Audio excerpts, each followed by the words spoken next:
be okay. At least I hope so. At least I hope so. Yeah, okay. Yeah, okay, we're live. Right, hello everyone, and welcome back to the channel. Sotek's just getting everything sorted on his behalf. I've got a cat who just really wants to pounce on me today, as you can see. No? So, how are you guys all doing? It's nice to see you all. It's been a while. It's been a long time. But then again, Christmas for me lasts for like 5 weeks because I don't know. But we got a really exciting episode today. It's going to be really cool. We're going to have loads of things to talk about, loads of things to discuss, and it's just great to see everyone back. It's great. It's going to be. I hope you guys have missed this because we've definitely missed this. It's just been one of those things that it's just been trying to get everything going, and Christmas and this and that. I got sick. Sotek got sick. It's just that type of stuff. Just that type of stuff. Anything new to talk about? There's a few things. We're just going to wait for Sotek to do his pre-show thing, because he's going to do the. He's doing a pre-show on Twitch, I believe. I'm not too sure how that works because I understand nothing about Twitch. But yeah, on Grayscale today, the new camera comes here tomorrow, and then I'm back to normal in HD quality. It's just this is the backup because he ate the cable. So we're on the backup, but the new one's back, and it's got cable protectors too.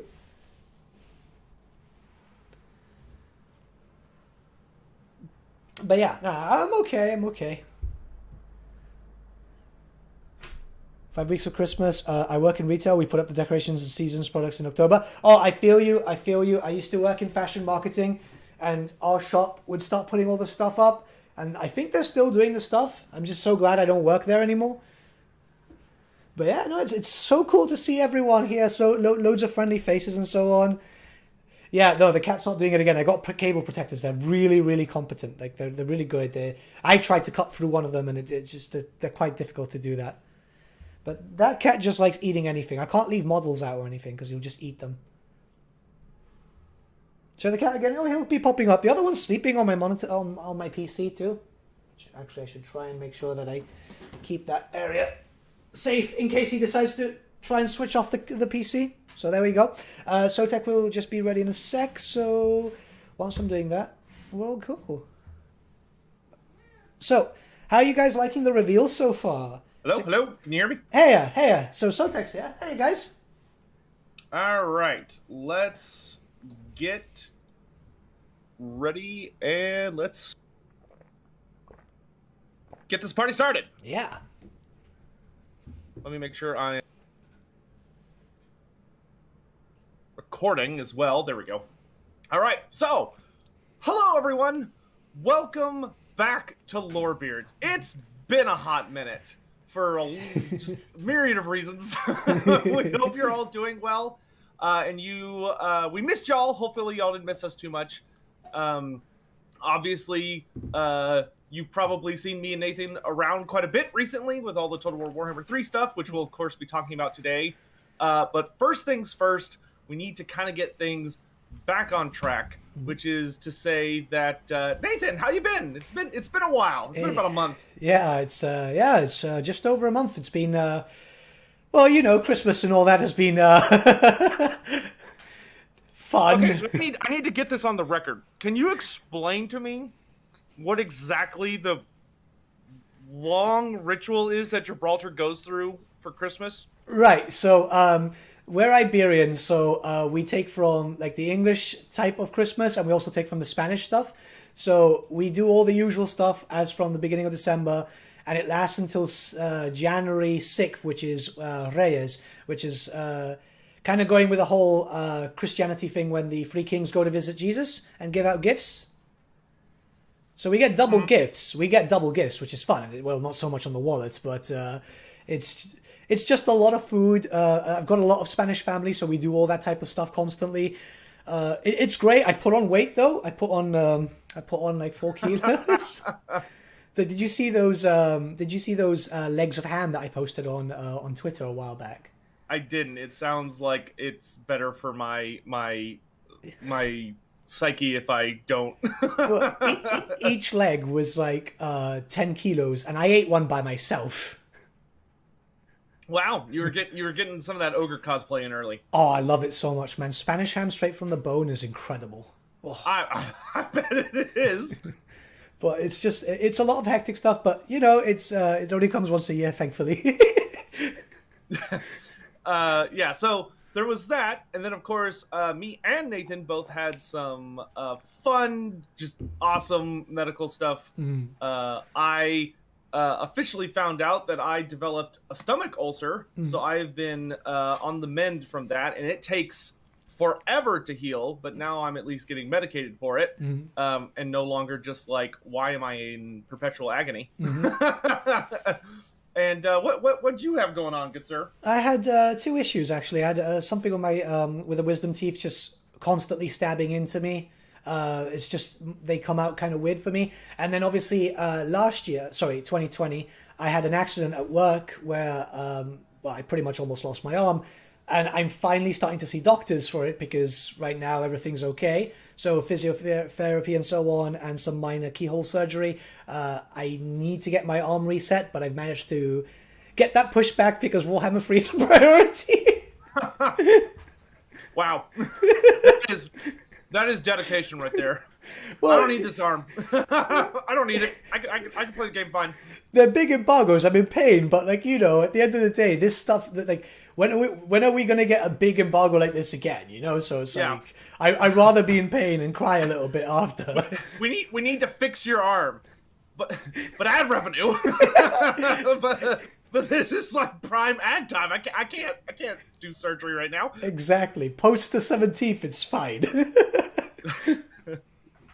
Just string me up in a cast that holds my hand over the keyboard. I'll manage.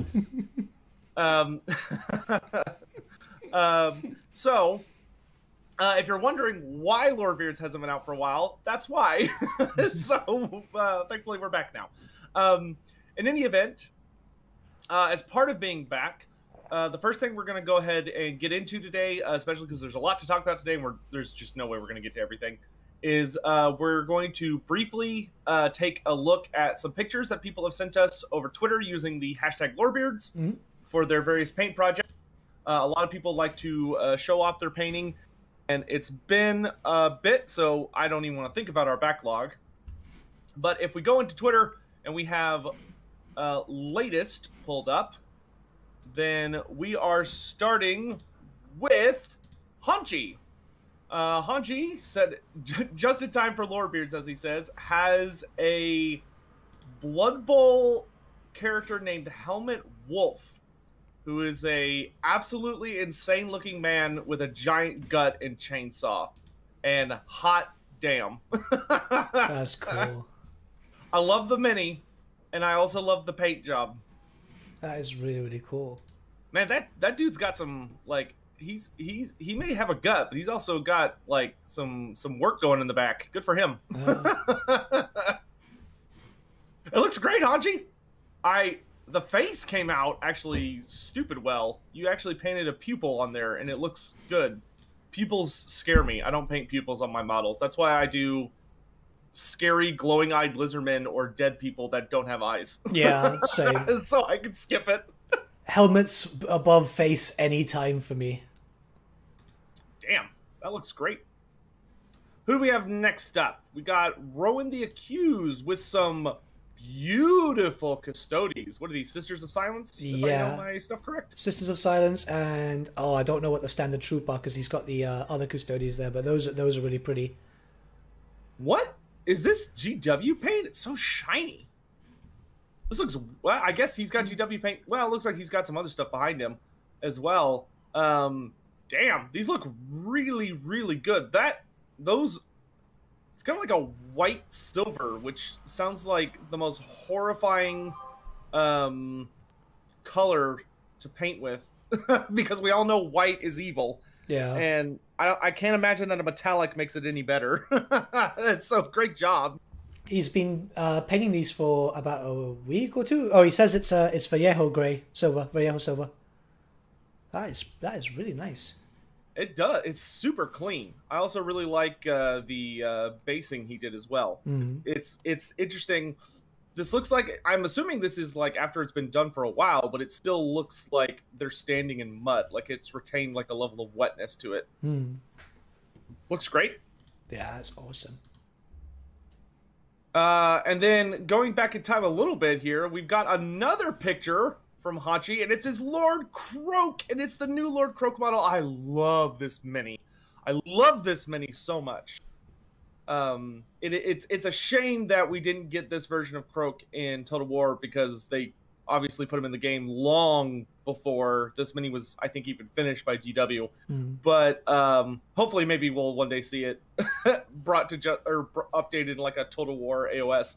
But God, I love this mini.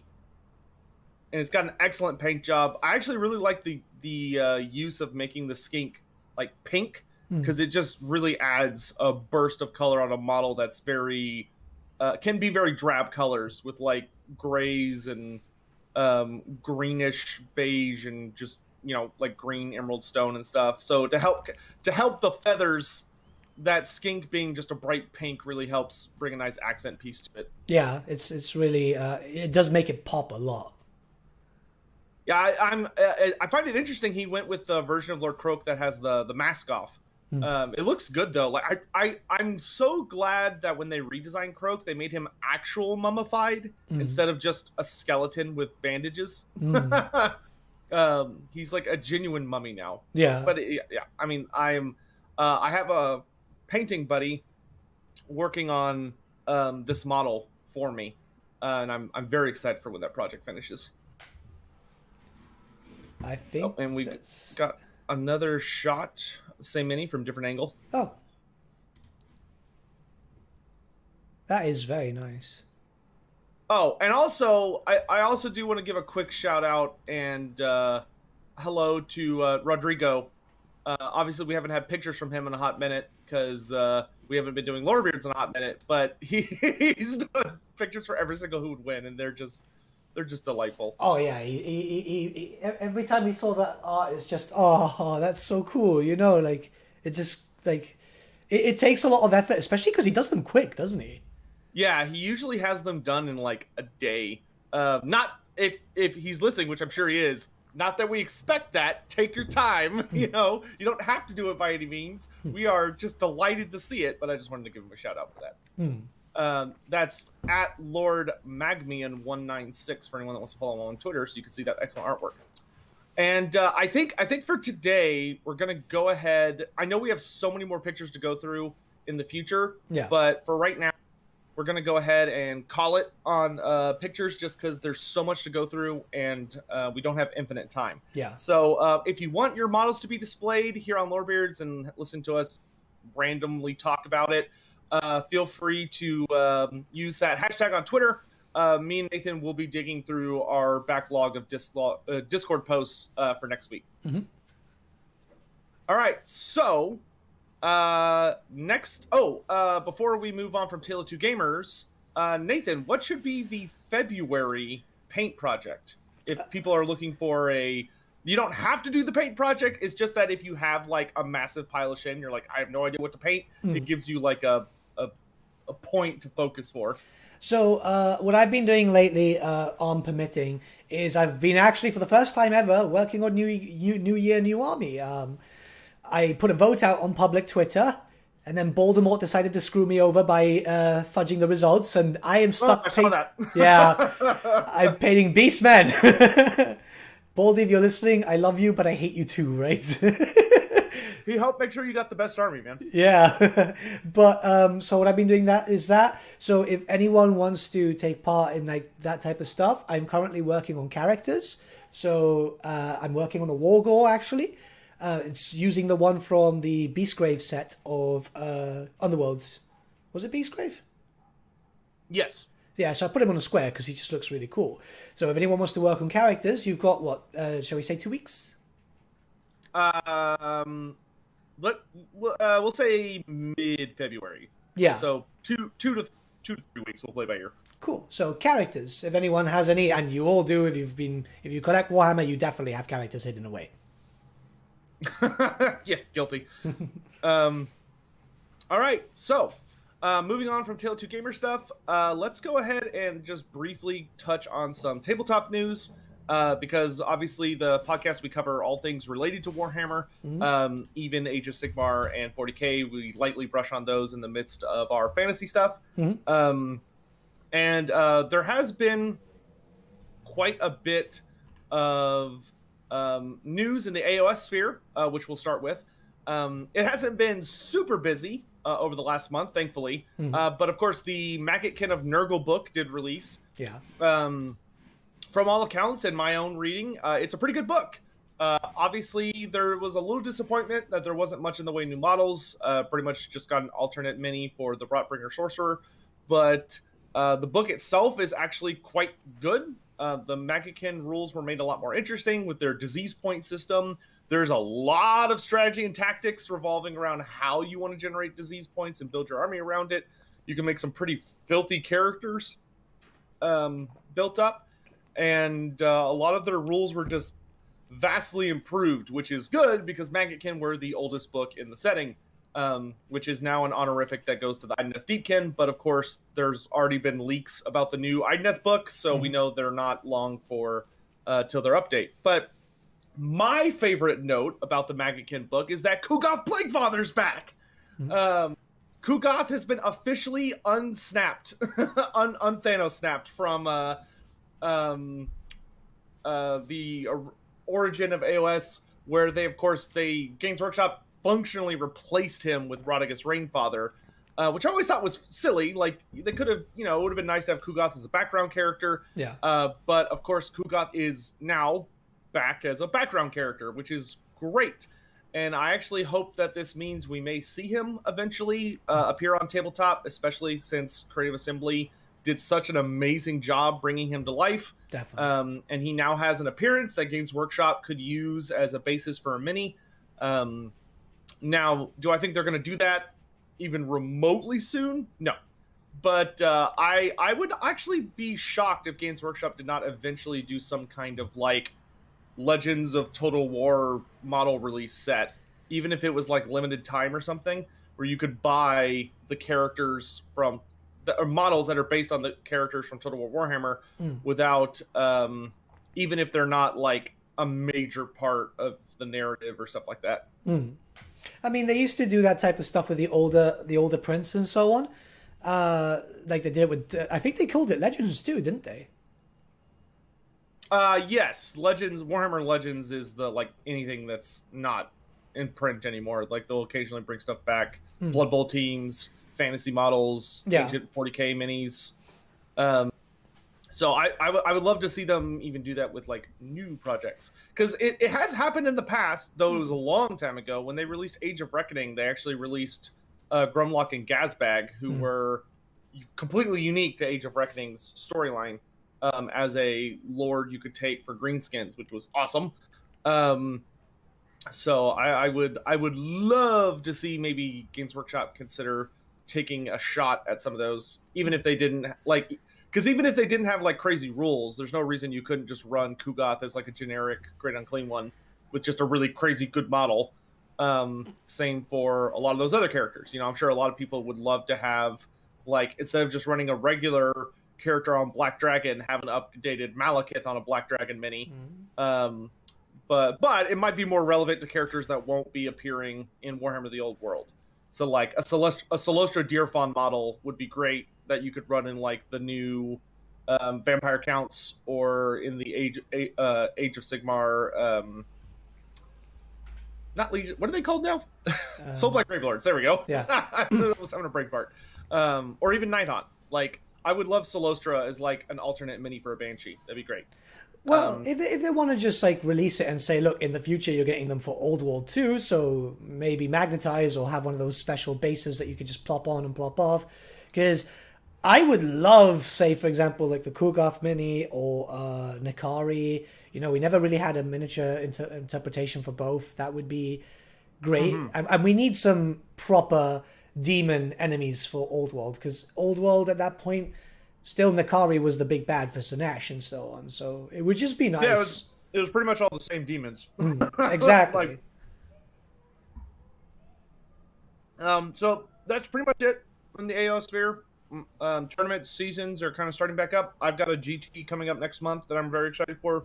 I was supposed to have a tournament yesterday, but we had a potential COVID exposure scare in my household. Um, Person that it was relevant to got tested and is fine. Oh, but so turned out it was nothing, but I didn't want to risk it. Yeah.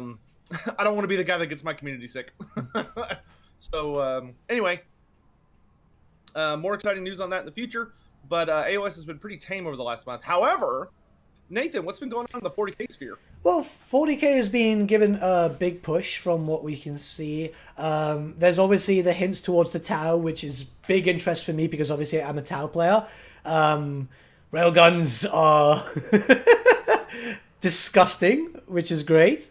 I'm really, really happy that they're starting to give some attention to the Xenos factions, which desperately needed. I mean, it's the first time in over 20 years now that the Eldar are getting model updates. And the good thing is they're not drastic changes. They look like the originals, but they're just high def. You know, they've been given the piece, like the love they needed without making them something like completely different and so on. So that's actually really, really cool.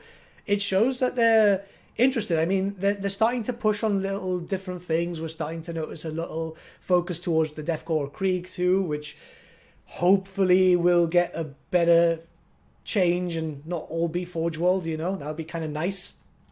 But so far, 40k looks to be having a good push. I mean, we've all kind of suffered. AOS and 40k has suffered because obviously the pandemic has put delays out everywhere. Even they acknowledged it too. Games Workshop acknowledged that was the reason why the Dragons were coming out so late for Age of Sigmar and so on. But it's starting to see like everything's getting back to normal, which is awesome. If that means that my Tau are going to come and be absolutely disgusting, then even better. Because I want to play tourneys again, and I want to make people cry, man. I want to make people cry. Everyone knows that's the best part of tabletop is destroying your opponents emotionally as well as points wise. Exactly. Yeah, it's been very exciting seeing 40k get so many great updates from the Eldar range finally being updated.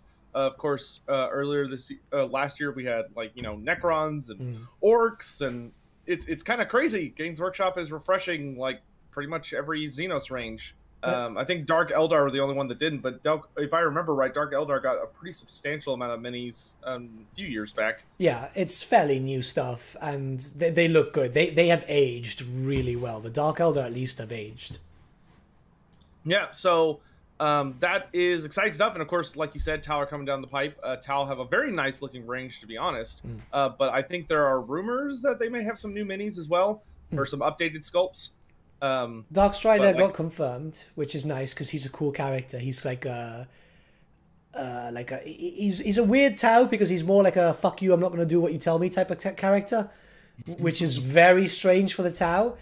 But like in general, it just looks like they're going to get nice and tasty. As long as this keeps on going, it looks like Games Workshop are finally listening to the fans about updates and so on. So if this keeps happening for all the settings, I'm going to be really happy. Yeah, I'm definitely hoping that we see that level of love given to some of the AOS factions. Like, I could really use some new minis for Idneth and Fyreslayers, who we know are kind of coming down the chute pretty soon. Yeah. I haven't heard anything about new minis for them, other than like the new characters who are fun. I don't know if I'd call them good, but I will say the new Idneth rules do look very nice. That 2-inch reach on all Namarti, that is huge. Like, that makes Namarti like genuinely amazing. Not to mention the new hero that comes with them can buff them pretty big. So it's going to be interesting. But like, I think the biggest thing I would pay for right now, as far as like just a slam dunk that I think the whole community needs, is we need a Skaven line refresh. Skaven are hideous right now, and not in a good way. They're just old. Like, the only thing that looks good in the Skaven range are the Vermin Lords. Like, Storm Vermin are okay, and like a couple of the War Machines aren't too bad. Like the Plague Claw Catapult and the Warp Lightning Cannon are still pretty nice. But like, don't even get me started on Plague Monks. Don't even get me started on Clan Rats. Don't even get me started on Rattling Guns or Globadiers or any of that other nightmarish stuff. Like, they're so ugly. As long as they still fit on 20s. Very important that they still fit on 20s. Like, give credit where credit's due. They've been pretty consistent about everything that could feasibly be used in fantasy fits on a fantasy base. Right, yeah. It's just, I get a little worried because a lot of people have been like, oh yeah, they need to be a bit bigger than like the Stormbum. It's like, no, the Stormbum are fine. Like, at least you can have them looking nice on your circles, but on squares they're already difficult enough to rank up. I just get worried, you know? Yeah. Well, I would like to see their style be updated, because like a lot of the old, especially like the old Plague Monks, they're very squished onto the base. Yeah. Like vertically, like they remind me a lot of like the old dwarf minis, where they're really like, it really looks like someone put them in like a high gravity chamber and they just went. Yeah. So I would love to see them be a little more dynamic in appearance and get a vertical increase. They don't need to be larger on the base necessarily, but just make them look like, you know, they actually want to be there, like the way they feel right now. I'd like it if, because it happens in AOS and it could happen in the old world. I've always wanted, and it's always been in my wish list, Clan Rats with additional hand weapons. Always wanted that. Yeah, I mean, it would work just fine. Like, I could see why maybe in, like, when they originally printed the minis, they were like, oh, well, that's the Plague Monk thing. But Plague Monks are so different now, especially when you consider, like, oh, they've got, like, Frenzy, and they're tougher, and they do all this other stuff. Like, it would be nice to see Clan Rats be a lot more dynamic as kind of your absolute base tier infantry. Yeah. Because Skaven Slaves really aren't base tier infantry. They're more of, like, just a meat shield. But yeah, it'd be nice to see Clan Rats have way more customization. I also really hope that they're... I would love to see them update the Storm Vermin mini to give it like a good sword and board option instead of just being pure halberd, because like that's basically an accepted thing now, is that we have Storm Vermin with sword and shield, and we have them in Vermintide, we have them in Total War Warhammer, don't have them in Tabletop. Yeah. We need them. It's a weird thing, and I get why they didn't do it, because obviously the Skaven had so much variety, but sometimes variety is a good thing, you know? Yes, sorry, I was taking a pill. No, yeah, but anyway, like, honestly, Games Workshop seems to be doing good right now. There have been very consistent, and just it's not even a rumor. It's just, it's happening. We just don't know when yet. Yeah. But Games Workshop is going to be releasing a statement sometime in the nearest future about fan content. Oh, they did. They haven't done it yet, but it's basically been all but 100% confirmed that something has gone down at GW where they apparently are creating a new team that's goal is to literally help people that make fan content and support them. Yeah. So hopefully it means that Games Workshop is pulling a full 180 after the backlash from when they did their whole stupid bullshit with the copyright stuff, and the community can feel a lot better, and we can start getting artists back, we can start getting animators back. Like, obviously, I want Warhammer Plus to do well, but I've always said this, Warhammer Plus should derive its success from being the best quality product, not by choking out everything else. Yeah. So I read the financial report, like I imagine you did, because I am invested in this company. You know, it's something that I pour hundreds of pounds into every year and so on. It's I want them to succeed, but obviously not at the expense of the love that the fans have. If this is a true 180 like they claim it to be in that report, I am nothing but supportive of them, and I hope that they do this well. What would be great is if they work more with fans, like, you know, if there's an animator who's really, really good, but he doesn't want to work directly for GW because maybe he is happy where he is and he does this as a side thing, then maybe work with him, have possibly a episode of his animation on Warhammer Plus as a way to cross-promote each other, show that you're supportive of the community. Remember back in the day where you used to pick up an army book and they used to show off fan creations and fan kit bashes and so on? That's what we need. That's what we need again. We need a return to the old school. Just back a few years. It's literally just like 8 years ago. Yeah, imagine how cool it would be if like once a month or maybe once every few weeks, Games Workshop released a post that was like, cool things going on in the Warhammer sphere, and they did just little, like on their YouTube channel, it's literally just a very fast play-by-play shout-out of like, hey, this artist is really great. Hey, this animator did something really cool. Hey, this podcast is cool. Yeah. Like that would be so good for the community, and it would just make them bank, because they're like, hey, check out these free advertisers for us. Hopefully they get their heads out of their butts, and that's what they end up doing. I see some people kind of mumbling about this in chat, so I just want to like shoot this in the foot now, just because I could see this being a popular thing.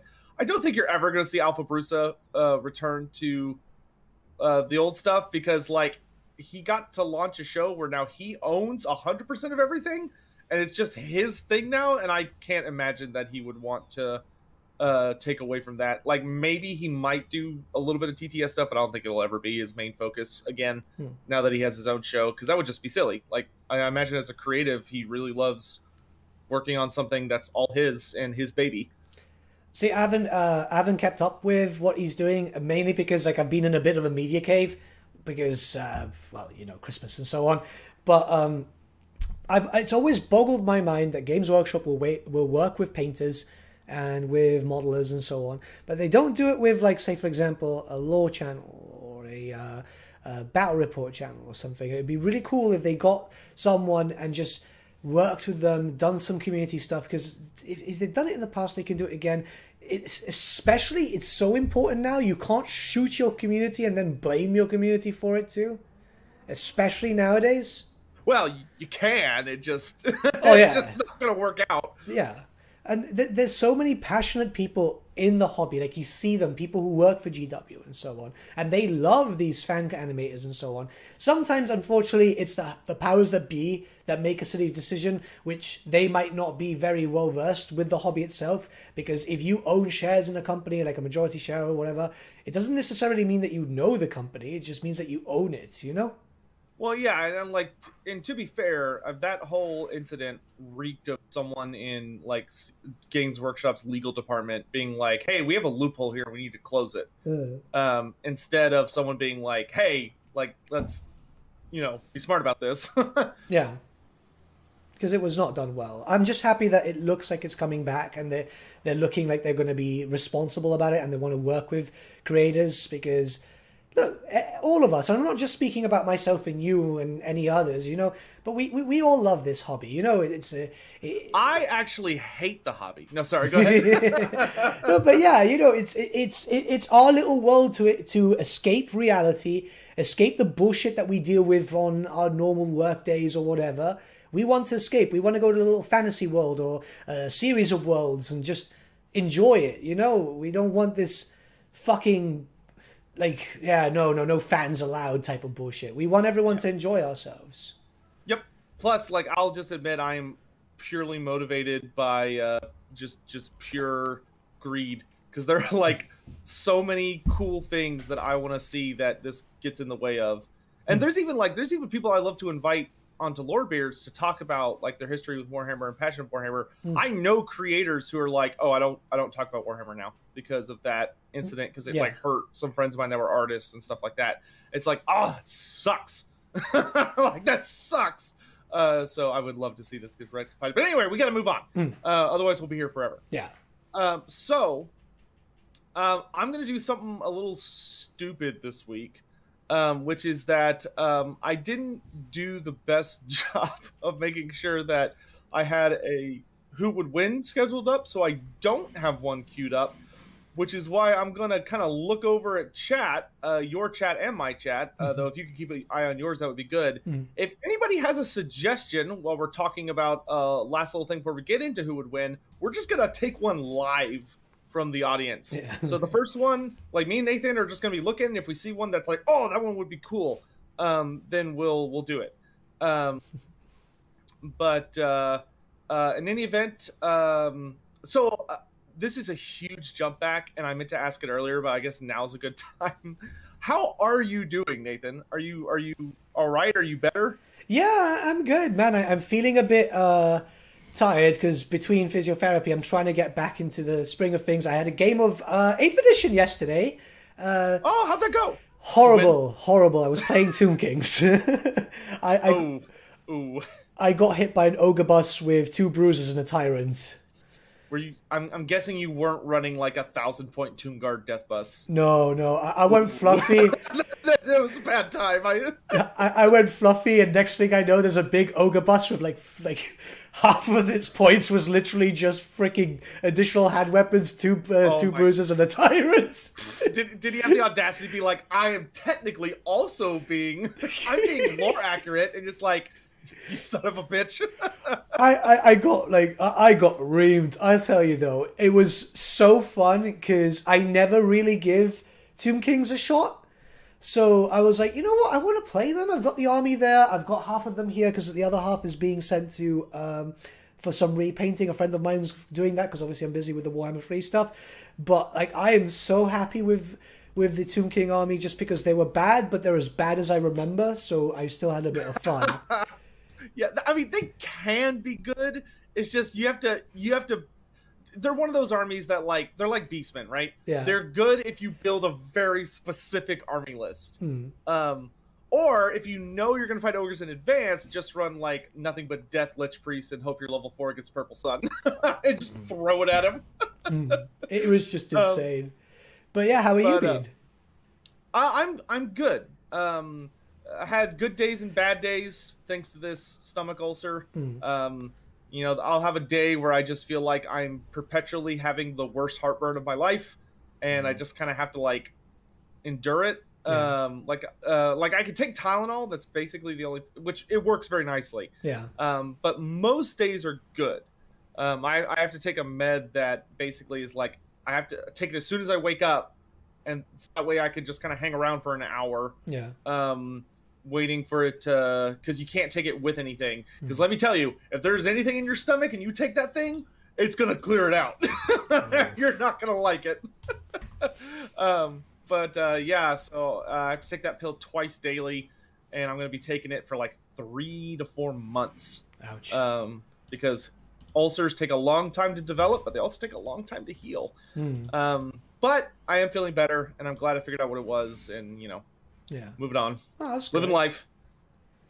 I see one that I like because this will tie into our Total War Warhammer 3 discussion. Yeah. And I think this will genuinely be a funny one to ask. So I've got our who would win for the week. Cool. So what do you think about? And I'll do a preamble for chat. But what about the God Slayer, the new Total War Warhammer Demon Prince, versus Be'lakor, the first Demon Prince? So, customizable boy versus the OG, which has a quick kind of to get us up to speed. Obviously, I won't go super in depth on the backstory of the Godslayer because of embargo related things that y'all will see later on. Yeah. However, what we can say about the Godslayer based on the content you have seen until Warhammer 3. Yeah. Obviously, he is a man we know he's an Ungol prince from Kislev who betrays his god. He renounces his god, shoots him in the heart, and believing that he's killed a god, and it seems the Dark Gods also believe that he killed him, he is given demonhood as his reward. And he becomes the only other undivided demon prince in existence next to Be'lakor himself in Warhammer Fantasy. Obviously in 40k that's not the case, but in Fantasy. The Godslayer, from what we know about him, is a fairly powerful individual. Being a demon prince undivided is a huge deal. Yeah. Because to be an undivided warrior of chaos doesn't necessarily mean you have all the gods' support. In Archaon's case, it does, but in most of their case, it's more that they haven't picked a patron. Yeah. Or they're walking a very fine line. But this guy is much more in Archaon's ballpark, where it's that he has support from all of them. Yeah. So, and not to mention that he actually has the ability to evolve, which is pretty cool. He could genuinely mutate his form. in order to mix and match and wield the powers of the different gods. And for the sake of this matchup, I'm going to say let's give him that ability, in that before he goes into the matchup, he is able to basically rebuild himself to make his design, to give him his best chances, to give him a fighting chance. Because honestly, I think without it, he's absolutely boned. So let's assume that we've got our mix and match boy trying to optimize his body parts and abilities to go up against, of course, Be'lakor, the OG, who is obviously a major feature in Total War Warhammer 3, as I'm sure all of y'all have seen the cinematics that have been revealed so far, which basically kind of showcases him as the antagonist. But Be'lakor is the first of the Demon Princes. He was the first ever mortal who ascended to demonhood. We don't know what he did.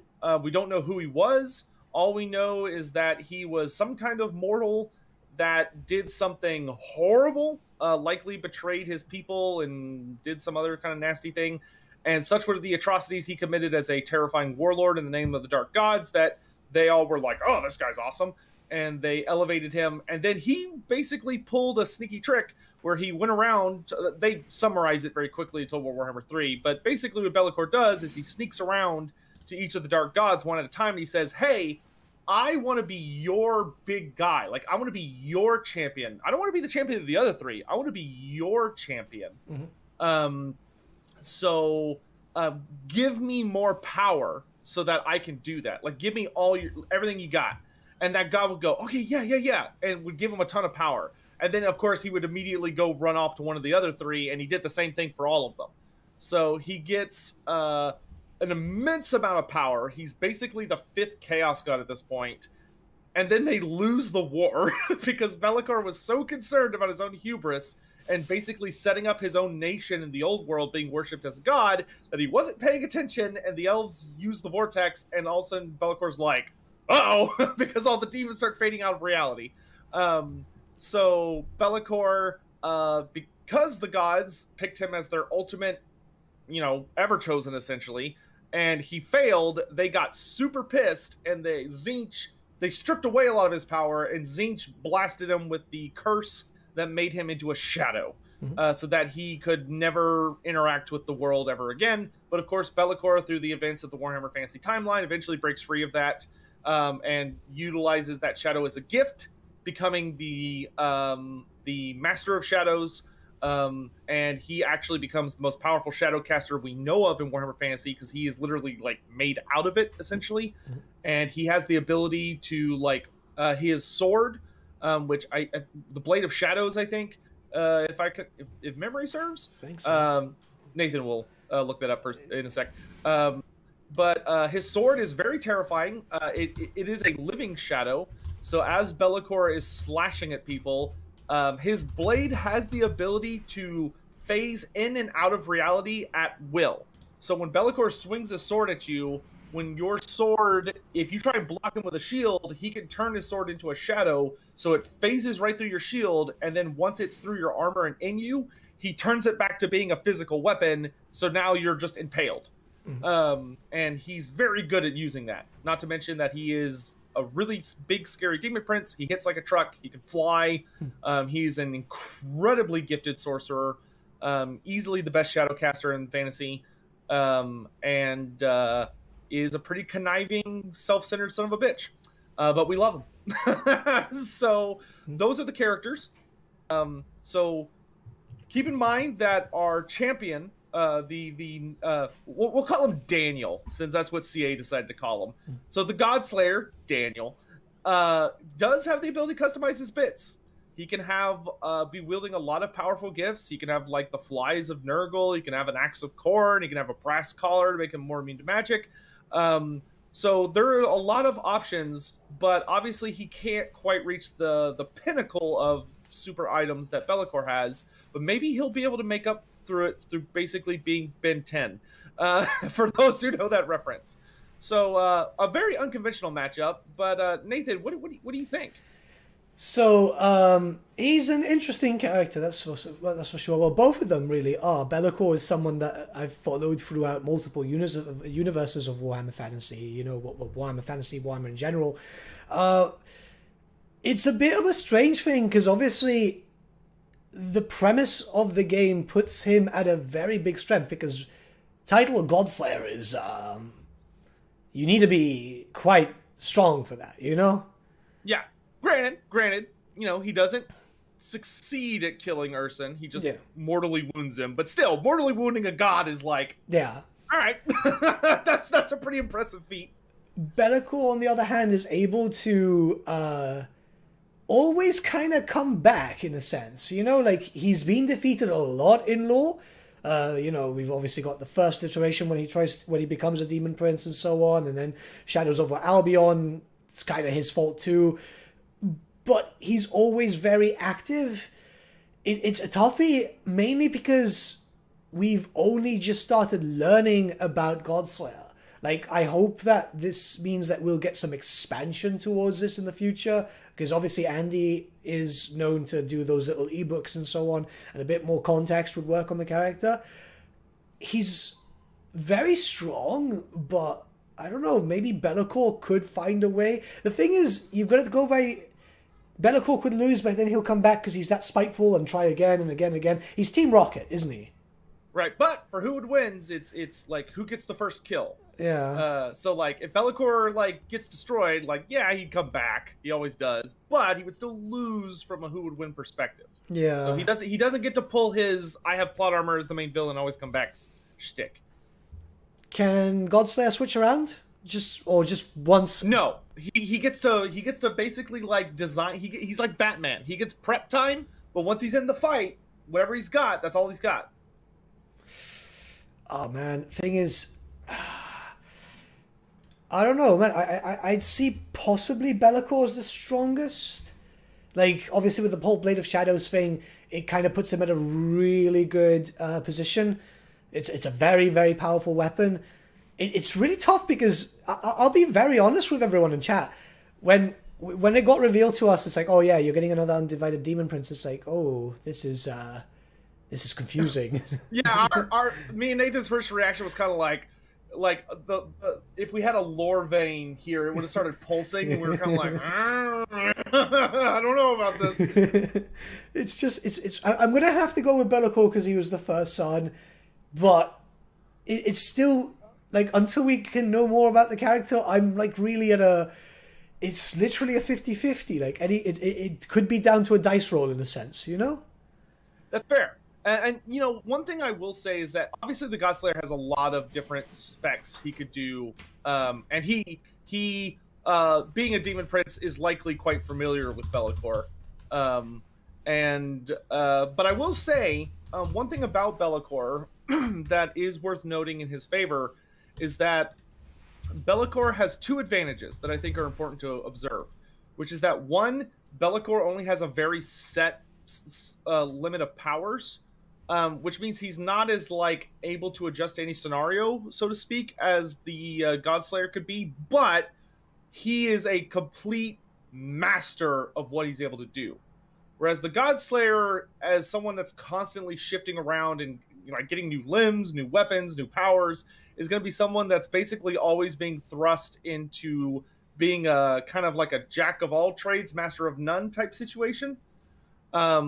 And the other thing is that Bellicor is, in every scenario, a vastly superior wizard, in my opinion, to anything the Godslayer could do. Yeah. Just the fact that the Godslayer is so young. Like, he is a demon prince that has been around for, like, less than a year. You know, or a few years at best. Whereas Bellicor's been around for nearly, like... I think somewhere in the ballpark of 10,000 years, or probably more like 6,000 or 7,000 years. A bit after the Sun Ring, wasn't it? Yeah, he's been around. Oh no, well he came around during the Cataclysm. Right. So when Chaos first popped into the world, Bellicor was pretty quickly afterwards. But I think the Cataclysm was the Cataclysm was 5,600 years before the foundation of the Empire. So Bellicor's been around for like roughly 8,000 years. But Bellicor brings in a lot more experience. He is a master of what abilities he does have. The abilities he have are very unique. You know, Godslayer isn't going to be able to do a Blade of Shadows trick or turn himself into Shadow to dodge attacks like Be'lakor can. And Be'lakor is going to have him owned in the Magic game unless the Godslayer were to spec hard Magic. But if he did that, he also would probably be suffering a lot on the physical side of things. Because whenever you play as the Godslayer, you're dealing with trade-offs of, do I want to have, like, more health? Well, then I'm probably going to deal less damage and not have as much magic. Do I want more magic? Like, do you want a defensive build, a support build, an offensive build? So I think if the Godslayer were to spec too hard into magic to try and just match Be'lakor's magic, he would just get his ass kicked in a physical duel. Usually I like to go contrarian, but I honestly think for this one I'm going to go with you. I think Be'lakor is going to win just because the Godslayer is just too much of the young kid on the block. Yeah. While the Godslayer does have the ability to adjust himself to any scenario, he can't do it in the midst of a battle. He can only do it preparing for a battle. And because of that, I think even though he could make a very powerful design, like even if he was to go like, say, full Khorne, for instance, so at least he's got spell resistance and he's going to be like an absolute powerhouse, he still would probably be lacking much in the way of tactical abilities. And you have to remember that just because you can make yourself resistant to magic doesn't mean you're taking magic out of the game. Be'lakor can use his magic to buff himself. And he could also use magic to like affect the environment, to do things to mess with the Godslayer. Because you might think, well, oh, the Godslayer's full cornate, he's got a brass collar. What's Be'lakor going to do? And Be'lakor goes, haha, Occam's Mind Razor. It just like cuts him in half. So that's my thoughts on it. I don't know if you did a poll. We did on my chat. Yeah. And mine came out 84% in favor of Be'lakor. I've got 69% A in favor of Be'lakor. Hey. So nice. Yeah, it's an interesting thing because obviously a question like that is for a character that we basically know nothing about at the moment is very, very difficult, even by a lore standing. Like I'm still trying to wrap my head around him properly, you know? Yeah. So I guess that would make a nice segue. Let's talk about the Godslayer. Yeah. A bit. And like I said earlier in the who would win section, we can't go into his backstory because that is that it's talked about a lot in the game, and y'all will see it. Yeah. When the time is right. But it's not time yet. And here in Lorebeards, at least when it comes to Creative Assembly, we respect embargoes. Games Workshop, not so much, but Creative Assembly, absolutely. But the Godslayer is a pretty interesting thing. It is a little hilarious that he's technically the Ungol character. Poor Ungles getting demonized, literally. But hey, awesome to see that Ungles are talked about in the game. Yeah. Once again, you can't go into specifics because the Kislev embargo hasn't dropped yet, but for those people who are huge fans of the Ungles and were scared based on the roster, don't worry about it. There's lots of Ungol stuff that's talked about. Yeah. I imagine there'll be a major DLC later in the future. But so the Godslayer, what we can tell you about him is based on what you know, is that was a Kislevite, was an Ungol prince, was in the Chaos Wastes for some reason, finds his way somehow to Ursen's prison in the Forge of Souls, but instead of saving him, he shoots him. And then he gets turned into a demon prince, and now he is basically going what Be'lakor went through. He's basically like, if you know the Spider-Man meme where it's the two Spider-Mans pointing at each other, that's basically Be'lakor and the Godslayer, but the Godslayer is a much, much younger Be'lakor. So he's Be'lakor before he's gotten that sense of like self-superiority. Yeah, he doesn't have the ego yet. Now you can build him the ego, but I think what's interesting about the Godslayer is obviously, like, from just a pure gameplay perspective, what an incredible achievement for Creative Assembly to create that character. Yeah. Who can literally be customized with, like, I think it's like 3 billion different combos. So something like that. Which is so great, and like he's a perfect player insert character, because there's no character in Warhammer Fantasy that can have more customization than a Demon Prince. That is like top tier character customization. So what a perfect character for that. But the thing that's really interesting about him for me is that, so we talked about a little bit how in Be'lakor's story, Be'lakor basically ran around to each of the dark gods and like kept getting more and more and more from them, playing them off one another, but kept his status as undivided. Be'lakor didn't want to dedicate himself to any of the four powers. He wanted to be his own power. He was just tricking the gods. The Godslayer can do that. You can go up the undivided route. However, you can also actually pick a campaign or a god. You can actually choose a path where your character goes, you know what, now that I've like been in this chaos situation, I sympathize with and am dedicated to this particular power, which is a really cool thing. Like, that's honestly my favorite thing about the character. The undivided aspect is genuinely the only part that threw me and Nathan for a loop. And the only reason it threw us for a loop, for those curious, is because in 7th edition Warhammer Fantasy, they made a shift where prior to 7th edition, there were other undivided demon princes. But in 7th edition, they retconned it where that was no longer the case. Be'lakor's whole thing was that he's the only undivided demon prince, because after the Dark Gods created him, they realized that they poured too much of their power into an entity that couldn't be trusted, because obviously he betrayed all of them. So they decided they would never do that ever again. And they would only create demon princes dedicated to them, instead of creating a potential threat, which helped Be'lakor stand out a lot more. Which I think is why me and Nathan kind of had the initial knee-jerk when we saw it.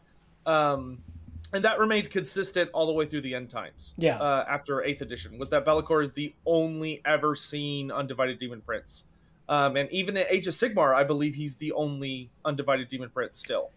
But the Godslayer is an interesting exception, because there has never been a mortal whose like application was, hey, I killed a god, and a strong one. Like, it wasn't like he like offed like like one of the halfling gods. Like, he shoots Urson, who's like one of the primary powers that frustrates the dark gods. Granted, he mortally wounds him. He doesn't kill him, because when we watched the Godslayer intro, we realized that he thought he killed Urson. And it's likely the dark gods also did, because being a demon prince, we know that Urson is kept in the Forge of Souls, which is the one place all the dark gods can't go, because it's like a neutral territory, which is why Be'lakor hides there. So they didn't know Urson was there, and neither did he. So in their view, they just see, oh, this guy killed a god, I need him on my team, so maybe he can kill my damn brothers. So now we have this new undivided demon prince. But, you know, you choose his destiny, which thank God, because if he was just pure undivided, then obviously he would have just been like a really lame Be'lakor. So with all that in mind, I've been rambling. Nathan, how do you feel? We honestly haven't had too much time to talk about this, just because we've been so busy with the game. How do you feel about it now, looking back? So obviously we've been able to play a certain amount of time, and obviously this is going with the confines of our embargoes and so on. It's interesting. It's very, very interesting. Everyone was kind of hoping for a Demons of Chaos Undivided anyway. Like, if you remember the forums, it was always arguments between Monogod and Undivided. So everyone's got their cake now, and they can eat it too, because you've got all the different types of playstyle. You can go full undivided, you've got all of it, or you can go singular. Then you've also got all the different Monogod factions. They've done something to make sure that everyone's happy, I think. So it's different, it's interesting. I'm still trying to wrap my head around the character, and I've been like, I did ask Andy when I had the interview with myself and Janet on occasion. It's like, why was this? And they went, it's like, oh, it's cool factor. And then I've got to realize, it's like, yeah, sometimes they just got to go with rule of cool. It makes sense, rather than just let's think of a convoluted reason as to why this would exist, because it's still Warhammer, you know, like none of this stuff actually makes sense. Yeah. and that's kind of a strength of the setting, is that it does have a lot of like hand wavy Yeah. bits, which is not everyone's cup of tea, but there are times when it can be really important to do that. Yeah. I think I admire Creative Assembly for thinking outside of the box. Come on, like I've been playing Total War games since Rome 1. Rome 1. God, I'm feeling so old every time I say that. And it's like they are trying new things. We've never had something this in depth. So it's obviously something that's to be obviously, I'm trying to make sure, because obviously I don't want to say something that goes against the embargoes and so on at the moment. This is the weird thing about doing these podcasts at this point. But yeah, we're right in the middle of it. Aye, but I think it's I think it's interesting, more to say the least. I think it's you can tell CA are going full ham. I admire that. I admire you just go full ham. See what you can do. Yeah, and I definitely agree with you that this is definitely one of the cases where the rule of cool in and of itself is a perfectly fine justification and works great because it's very cool. But I also think that once the community has the opportunity to see the character's backstory, I honestly think they did a reasonably good job justifying the very unique circumstances of his demonhood. Because it is very fast. Like he literally wins for most people, becoming a demon prince is like a centuries long marathon, but he pulled a Be'lakor. He found a way to because I imagine Be'lakor was the exact same way. Yeah. Being the ever mortal that sold his soul to the dark powers and became a demon prince. They were very new gods at that point. Yeah. They were baby gods and they had never seen that before. And so I imagine that he went he was speed racing, becoming a demon prince, and the Godslayer did the exact same thing. He was speed running for charity.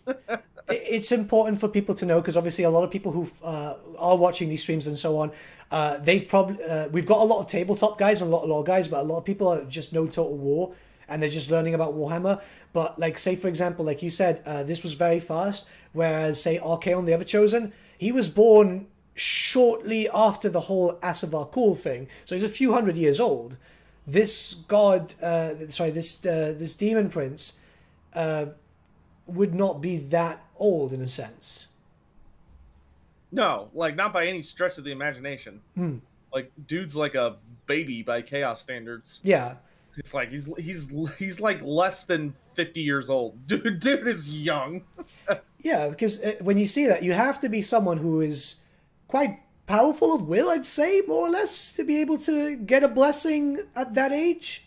Yeah, well, not to mention luck, frankly. Oh yeah. A lot of luck, which works out in his favor. So talking about the actual game, how have you? Obviously, we can't give anything that could be suggested as a review. Yeah. So for anyone listening, please don't take any of this as a review in context. We're not going to be saying it's a whatever out of 10 or giving critical feedback or anything like that. We're just going to talk about if we've been enjoying it, because that's as specific as we're allowed to get. So how have you been enjoying your time with Total War Warhammer 3?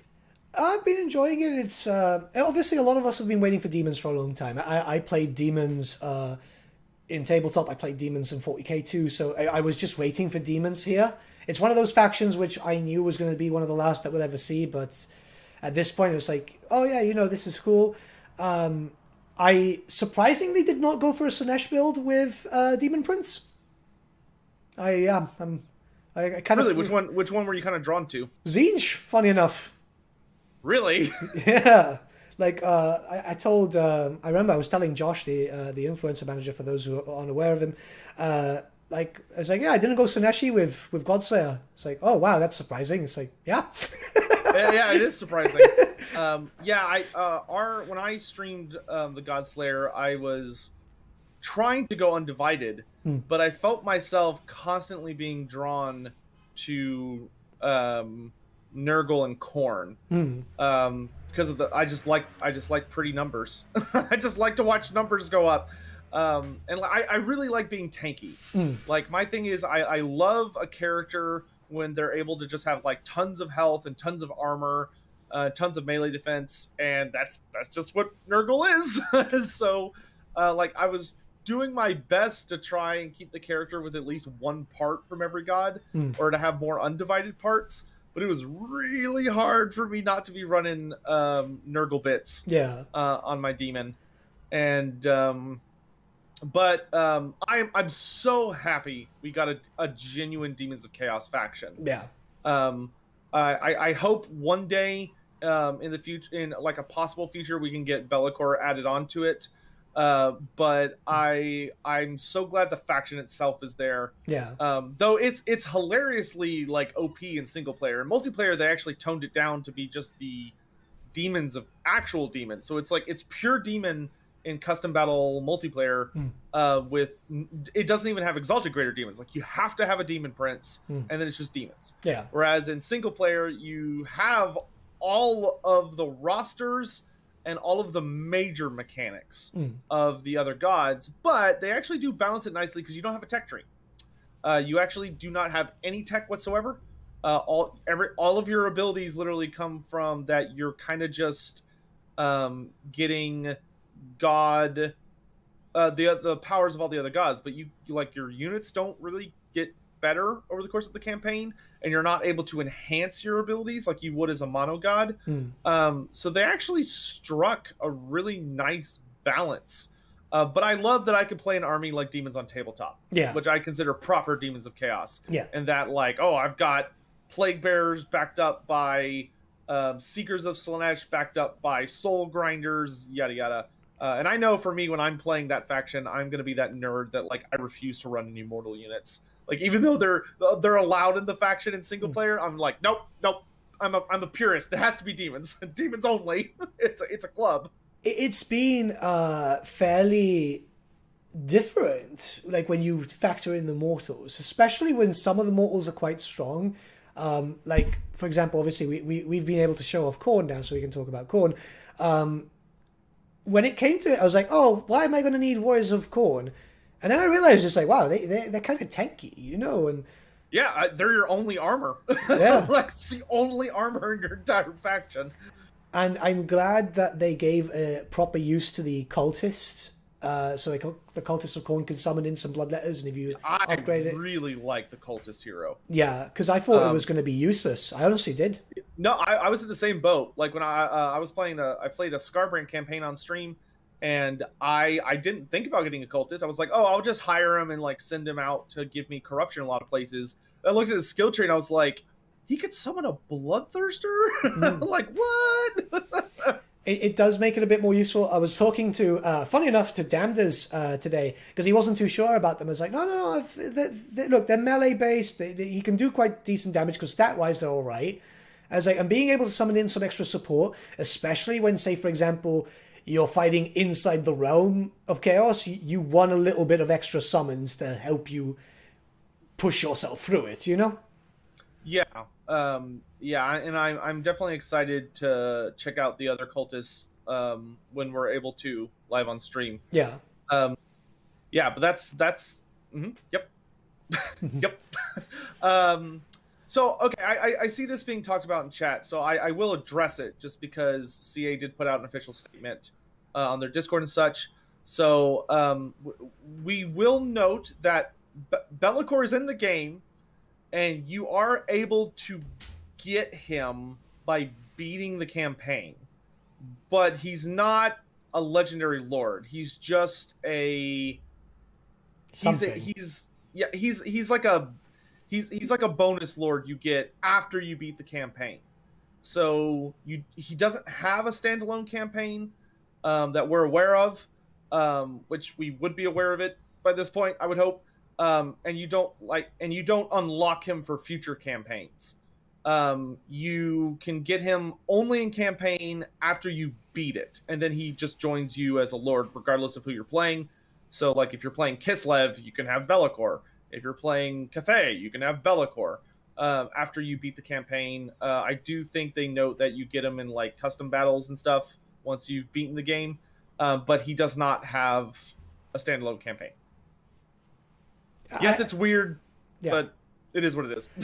We're not going to go super hard into it because we'll talk about it at a later date. Yeah. Plus, there's a few people who are like, oh, this is weird, this is weird. There's a few things that are kind of weird with the game and all that, but it's just give it time, I guess. You never know. Yeah, and we'll note that, like, obviously we can't show y'all everything yet and can't get super into detail, but the storyline revolves very heavily around Be'lakor, and it's clear that Be'lakor would not work as a playable entity in that campaign. If we're lucky, maybe we'll see his role expanded in a future date. So, whilst we move on, obviously we've been able to showcase Demon Boy. Let's talk about Khorne a little bit, because I was kind of surprised.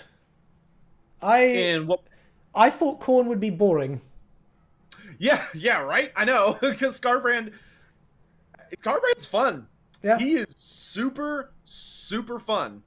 Like, I kind of, like, I must admit, prior to showcasing it, I shat on Khorne a lot. I even got called out on Reddit for it too. But I must admit, he's a bit more fun than I expected. I was always kind of like, how are they going to interpret a melee faction with no magic and do it well without being the most tedious thing ever, And it looks like they've done something good for that. It looks like, because I did the showcase, he does damage. I think Legend did This Is Total War on it too. Yeah, I know Legend has been saying that Skarbrand, I think he put out a video that basically is like Skarbrand is like the most overpowered character in the game, or his faction is, at least so far. But like he's just fun. Like, Khorne is just fun. I think they did a surprisingly good job balancing it. Like, because a lot of people, like, it's not a secret, a lot of people were like, how is Khorne going to be, like, even remotely playable without magic or, like, basically any shooting? Like, he has one shooting unit, which is the skull cannons, and they have very limited ammo but they can recharge it by fighting in melee. So, like, how the hell is this going to work? And the answer is surprisingly well. Because the thing about Khorne is that he's fast. Like, he's not fast like Slaanesh. Slaanesh has a different kind of fast, where Slaanesh is like more like legit speed. Khorne, the thing that's scary about Khorne when you're fighting him is that, yeah, he takes a lot of damage as like he's approaching, but when he gets close, I think his charge speed as like a faction is like the highest in the game. Of that, once that charge animation starts, they are so fast. They are terrifyingly fast. Their mass tends to be really big. Like, they will just bowl you over as they come in.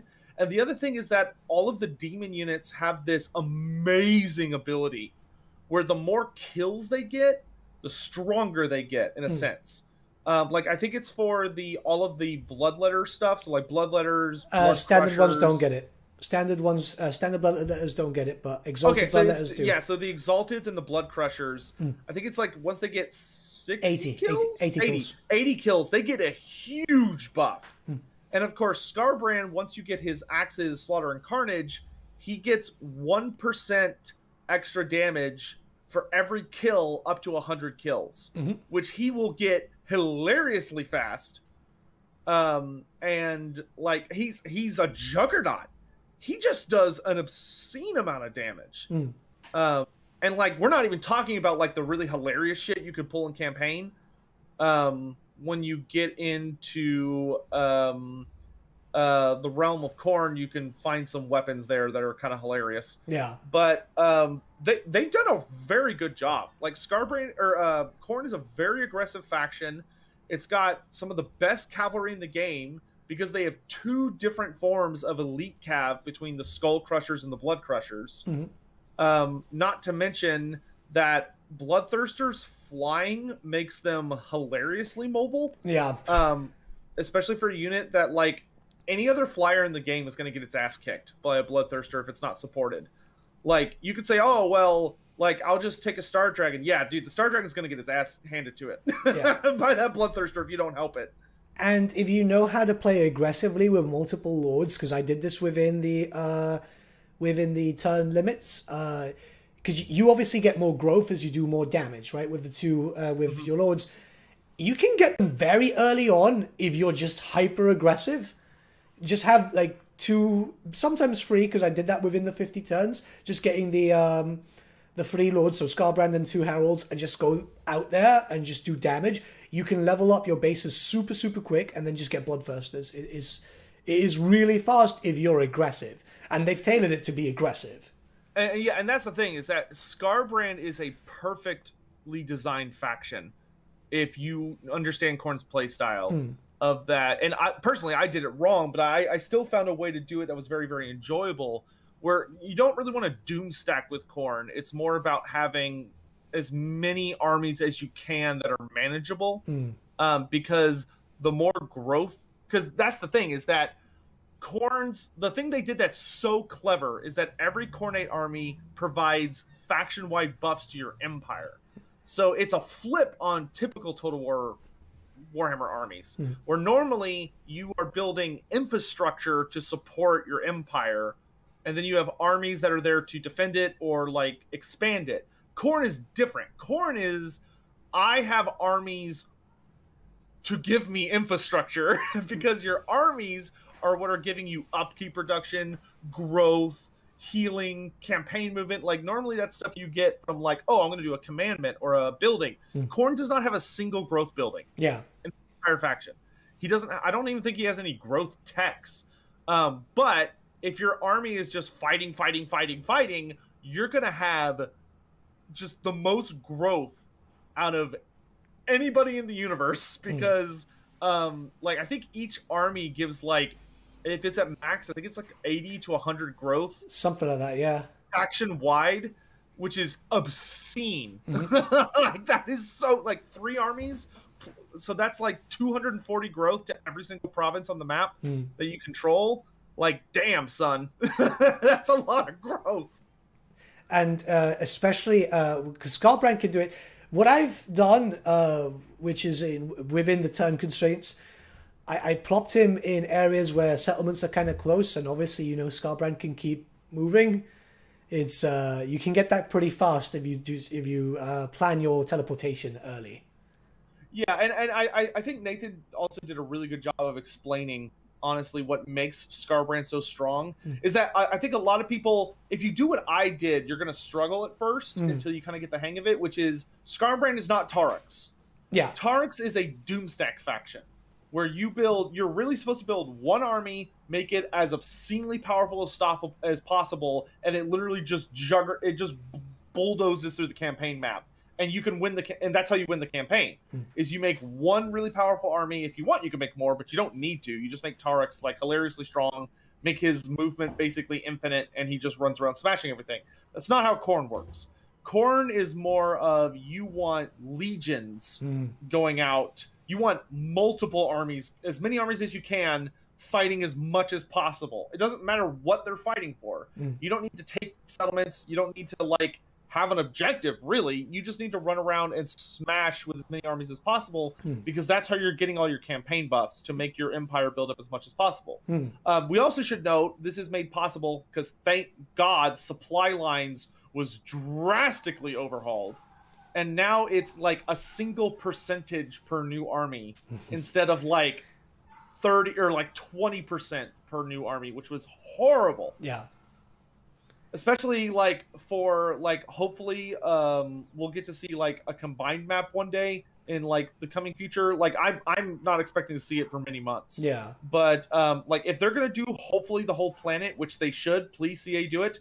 Like please God, give us the whole map. Don't cheapskate us like you did with the Mortal Empires. No offense to Mortal Empires, it's great, but like come on, I need Western Nagaroth and Lustria. I need Southern Lustria. I need the whole package. Paul Scroll. But yeah, Scroll. That's. Yeah, poor anyone in Lustria. It doesn't matter who it is. Just everyone in Lustria just like is like we took 8 kids and told them to share a single bunk bed. But it's very, very nice And with the planet probably, hopefully, going to be the whole planet, like you're going to need supply lines to not be horrific because that's that's so much territory to deal with. Yeah, I need this game to be obscene. Yeah, I need it. I want them to release the map, like show us the map, and for everyone's reaction to be like, I don't think my PC can handle that. Like, that's how big it needs to be. Yeah. So, one thing before we move on to the third faction, because we did show off Grand Cafe, I've got a question to you regarding the Lord options. What did you end up preferring? I'm assuming you've recruited a few, either Heralds or Exalted Bloodthirsters. I'm kind of like a variety person more often than not. So like the first general I would recruit after Scarbrand, I would keep him as a herald because I just like having different styles of armies.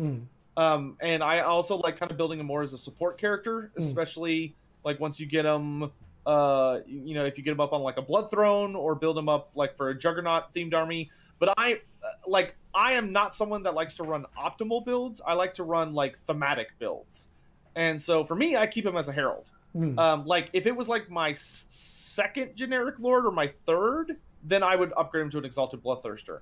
I do think the Exalted Bloodthirsters are super duper fun. But I prefer like how the herald is a distinct experience.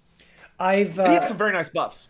I've gone with both, but I've kind of liked playing around mostly with heralds. Like I've got a full Blood Crusher army with a herald on a Juggernaut, because and one on a Blood Throne with loads of other Blood Thrones, and I've called the army the Hell's Angels because Dude, the motorcycle animations are hilarious. Yeah, like where like their charge animation, they could have just done it where it just charges in. But no, when they charge, they like spin the wheel, so it just the 360 spin.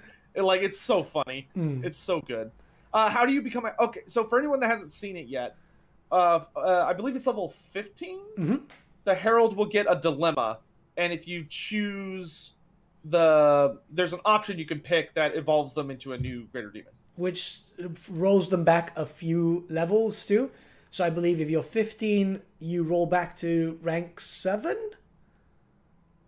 Yeah, rank 7. So it knocks your level down a little bit, but you're a Greater Demon now, so whatever. Yeah, and they're quite powerful. So like the rank down isn't an issue, but obviously that can be a bit because you still need to level them to rank 20 to get them the immortality trait. By the way, like even the Exalted Demons. So yeah, so it's spooky. Be careful, because I made that mistake. So I guess by that you functionally need to get them to level 15, 20, and then back down to 7. So you need to essentially get them to level 28. Yeah. If you're gonna have an immortal Exalted Greater Demon. Yeah, it's they are powerful. Like even with going down levels, keep in mind that you will have to redo all your skill points. But like they are functionally very powerful. The Exalted Bloodthirster, I've seen it do some good hits. Oh yeah, and man, I just have to give CA props for the cleverness of using like Exalteds as a system. Like we were all so curious and honestly concerned about how they were going to handle Greater Demons, because that was like one of the worst things about Tabletop, was that if you wanted to run like a really big demon army, you really couldn't have that many Greater Demons unless you were playing just really big points, because they were only your Lord choice. Yeah. I think it was so clever of them to go to the Storm of Magic and be like, hey, let's use these Exalteds, and then even more clever to use that as an excuse to use the different Age of Sigmar variants. With the exception of Tzeentch, where they were even more clever by making the Sartorial design, which is the old design, into the regular Lord of Change, and then the Age of Sigmar design is the Exalted, which that's brilliant. That's such a masterpiece on how to utilize and recycle assets. It's I got thrown off because obviously Exalted Demons, we had them in lore, we've got them in Forge World, but they're kind of different but still the same. Well, mind you, the Sineshi one isn't, because we don't have the one from Forge World. But it's a weird concept, but I ended up liking it. It's just, obviously, a lot of people seem, and this is something that a lot of people seem to think for some reason, they think that we know all that's coming really, really early, and it's not the case. So a lot of this stuff confuses us, you know, like as yeah, like I think a general rule of thumb that I like to try and tell people is that, like, if it is like actual gameplay, like hands-on, we will at best usually have it like 2 weeks. Yeah. Before y'all. This is obviously an exception because it's a big main title release as opposed to just like a DLC or something. But like when it comes to like actually finding stuff out, like learning information, generally we learn at the exact same time you guys do. Like announcements, we usually find out the day y'all find out, or maybe like the day before at best. They'll be like, hey, heads up, something's coming out tomorrow, and that's like it. That's all we get. Like we don't like what DLC is going to be the first. I don't know. And well, second of all, second of all, if we did know, we wouldn't tell you. Yeah. But yeah, it's probably Blood. That's true. It's usually the first one, isn't it? Yes, everyone's favorite DLC that I'm sure there won't be tons and tons of complaining about. But hey, at least it's free if you own the prior one. Yeah. So it's a nice thing, at least, you know. At least it's free for that. But yeah, so we've been able to showcase the 2 legendary lords for Grand Cathay now. I love Cathay. I love it. Yeah, you got into it. Honestly, of the 3 races we've played so far, I don't know how, but Cathay's my favorite. I think they were cool. Obviously, I'm trying to make sure that it's like, you know, like keeping with the constraints on the embargoes and so on. Yeah. This is the tough stuff when trying to talk about something, but we have to be careful. I found it really interesting. I just love the halfling ninth. Oh my god. Why people seem to like, there was a genuine forum post at one point going, no, it's definitely a halfling. It's like, what? Dude, the forum. Listen. Everyone on the forums is an idiot. Just like everyone that speculates is an idiot, which is why it's so fun. Yeah. It's because we're all idiots together. Yeah. But we're idiots. Like, let's get that on the page. Yeah. No, like I've speculated and people have called me out. It's like, no, I like speculating because this is what we do.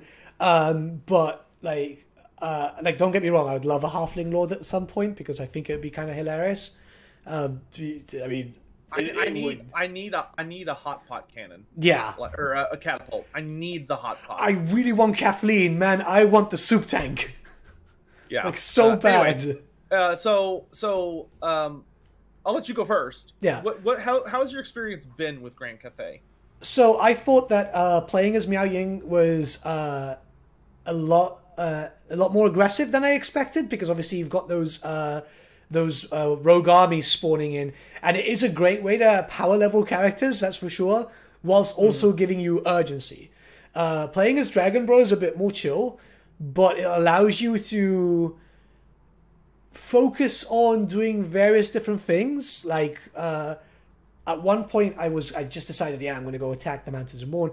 At another point, which I showcased in my video, is like, you know what, I'm just going to attack every Cathay in faction and take Cathay for myself, because everyone treats him like he's some sort of weirdo. So like the weirdo's fighting back. You thought I was the weird quiet kid? Well, I'll show you. Pulls out weapons. Exactly. And I thought he was quite interesting. The way Cathay's been done is kind of how we've always, because obviously us being old guard in the tabletop, we've had expectations, you know, on how this is going to work, how the lore is going to work, and I think they did a good interpretation. Obviously, they GW's involved and so on because they made the army book, but like, it's still Warhammery, which I think is important. Yeah. Hey, I was super thrilled with the Shinzu reveal. So we have 6 Dragon Kid names now. Yeah. There's only 3 mystery kids, and we know where one of them is, at least, which is the Death Dragon being in the underworld. Yeah. So there's only 2 kiddos that we don't know 100% where they are. And they've pushed with the edicts, the commandments. 5 of the Dragonkin are in the commandments in a sense, you know? Yeah, the big five that are still all active and around. Yeah. But I gotta say I've been loving Cathay, and I think it's because it fits my play style so nicely. I tend to be someone that builds tall rather than wide, so like I really like Miao Ying because I'm able to just my goal is to just take the Great Bastion or the Grand Bastion and build it up as big as I can while just defending it and getting lots of level. It's very similar to playing dwarfs, to be honest. You're honestly focused on taking a very limited amount of territory if you're playing Miao Ying and just defending it. But it's much more aggressive than dwarfs because you can't just wait for them to come to you and then like underway out and like take key points, which is what dwarven gameplay tends to revolve around. Yeah. Because this one is that you are constantly under attack and you have to deal with it. Yeah. Because if the wall gets really, really bad, then like you just like you start getting attacked by just an obscene amount of armies. Yeah. So you are constantly having to venture out of the wall to go punch those chaos armies in the face. But I was shocked how much I've been loving it. And I think it's just because like I have always really enjoyed going back to Shogun 2. My favorite gameplay in Shogun 2 was playing the black powder the faction that like really focuses on artillery and taking like an assload of cannons and catapults and just like showing up to somebody's settlement and just like obliterating everything and like not even sending my army in until like 30 minutes later after I'm out of ammunition. And Cathay is great for that. Yeah. Where you could just take a shit ton of black powder through your oxen pulled cannons, both variants, and then like your crane gunners and your blimps and everything, and you just blow the hell out of the enemy in a siege. And then once there's barely anything left, you're like, all right, send in the Celestial Dragon Guard or send in the Jade Warriors to mop it up. And it's great. Like the Dragon Kids are very, very fun characters. Yeah. And I think they did a very good job of making it a genuine dilemma on whether I should be like dragon form or human form in any given moment. Yeah. Because like when I'm human form, my troops are much, much more buffed because they make your harmony buffs go up. They add a multiplier to your harmony buffs. So like if you like know you're going into a really nasty situation, you might want to stay human because it's going to make your like melee defense a lot higher, and your ranged troops are going to be shooting faster, and your leadership is much higher. Also, you have way more spells. I do like that they let you keep some spells in dragon form, but the only spells you can use in dragon form are yin and yang spells. Whereas in human form, Miao Ying then has access to her life spells, and Zhao Ming has access to his metal spells. And then, of course, they have access to specific buffs. So, like, both of them have buffs they can hand out, but only in human form. Miao Ying has... But, like, they're very, very good. And, of course, someone in chat brought this up. The stacking magic buff for Cathay is insane. Where if you have enough Cathayan wizards in an army, they increase the damage of their spells. It doesn't make like your buff spells any better. So like if you use like regrowth on someone, to my knowledge, it doesn't heal you any more than it already would if you have multiple wizards. And if you have like a metal spell that buffs your armor, it doesn't increase how much the armor is buffed. But if you have a damage spell, it gets buff. I don't know how high the percentage is, but you can get like if you're running like a whooshing war compass and then like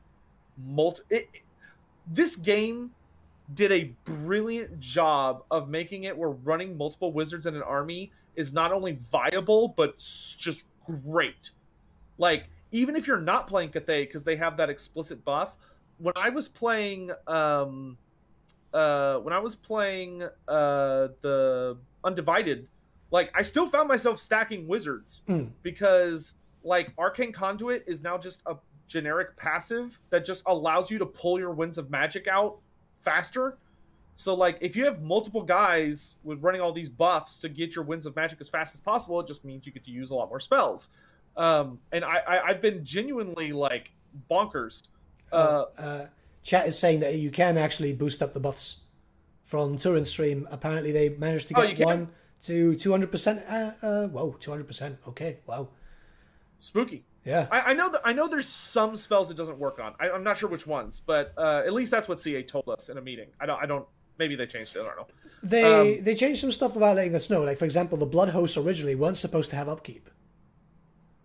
Which, to be fair, needed the upkeep. Yeah, honestly, yeah. Because, yeah, I think they even told the wider community that, too, in the Khorne post, was that they didn't have upkeep. And playing it, that would have been way too much. Yeah, definitely. Would have been way too much. Because Khorne, honestly, with Khorne, you're probably going to be running in a negative most of the time, and you won't care. Yeah. Because you make so much money off killing people. And blood hosts can summon more blood hosts that summon more blood hosts that summon more blood hosts that summon more blood hosts. Yeah. So I'm and they did add in a lot of the obviously they haven't added anything to the tech tree, but they did alter a lot of the tech. So in addition to their original effects, they also give you reduced upkeep on a blood host. Yeah. And a blood host can get reduced upkeep through their meter by getting in lots of fights, and they just I think have 50% reduced upkeep. So you can get them down to being free by winning lots of fights with them and having techs. Yeah. Which is good. You can get free blood hosts, but they have to earn it, and it's probably going to be later in your campaign. Because you're absolutely right. If they had left it the way it was, Khorne's campaign would have been a joke. Oh yeah, totally. But yeah, I love Cathay. Yeah. I'm done rambling about it. I find them very fun. I think if you're someone that likes playing defensive, or you like building doom stacks and then really focusing on a smaller amount of territory rather than expanding very aggressively, you're gonna love Cathay. So, I've got a cool topic. I'm not sure if it's popped up for you, but it did for me during my Scarbrand campaign. A mention of Zubisin. The Chaos God of Unbelief. Really? Yeah, it mentions a minor Chaos God, and it mentions him. It mentions Zubisin. It was pretty interesting, because obviously that then validates the existence of the minor Chaos Gods, because we always knew they were there. Games Workshop themselves have been trying to bring them back, especially, of course, in AOS, the Shroud of the Doubter, and so on. So, I was really shocked. I was there, and actually, I talked about it. Was it on an item, or was it a tooltip? It was one of those dilemmas. It was one of those dilemmas where literally, I'm going to try, see if I can find it. If anyone knows exactly. Yeah, I haven't seen that at all in any of my playthroughs. Yeah, so I'm just going to go quickly on my video. Yeah, I wonder if this confirms there'll be a Malal cameo. I hope so. Or something. Because it was so impressive, because I just wasn't expecting that whatsoever. And this was just it was something along the lines. I'm just scrolling through my video now. Wow, someone in chat asking the really important questions. Is Sirtha Ek in Total War Warhammer 3? I think he is. I think so, yeah. I'm pretty sure he is. I mean, come on. You can't have a Total War game and not have Sirtha Ek. That would, you might as well just not call it Warhammer at that point. Yeah, he's become such. I think at this point, Creative Assembly, if they're going to make a new legendary lord, they should just make him, because I would love him to get some cute gimmicks. I still think they should give him an Ice Wolf chariot to make him really stand out. That would be a really nice chariot upgrade. Not to mention give him frostbite attacks. Maybe have the dude on his chariot throw axes so he has ranged weapons. That'd be cool. I like that. Sirtha Ek is the secret 10th legendary lord? He's become such a fan favorite just because of broken AI. It's amazing. I like that he became a fan favorite by basically terrorizing the community. It was literally a Stockholm Syndrome situation where he was such a nightmare to the community that he just abused them until they fell in love with him. with his all mammoth or all chariot builds, depending on which game you were playing. I've gotta find this. I think I'm close. God, I hate when I remember something. I just can't remember where it is in the video. You want a chariot-themed campaign called The Fast and the Curious? That sounds like a really weird and very unfortunately specific porno title, not a chariot campaign. Oh, why? I don't want the anything and the curious near me in a Warhammer scenario, that's when Slaanesh starts to creep in. It must be here. Was it Scotland or was it Godslayer? Well, when you find it, just throw it up on Twitter, and I'll retweet it, and we can talk about it later. So we are pretty much coming up to the end of our time, unfortunately, because there are found it.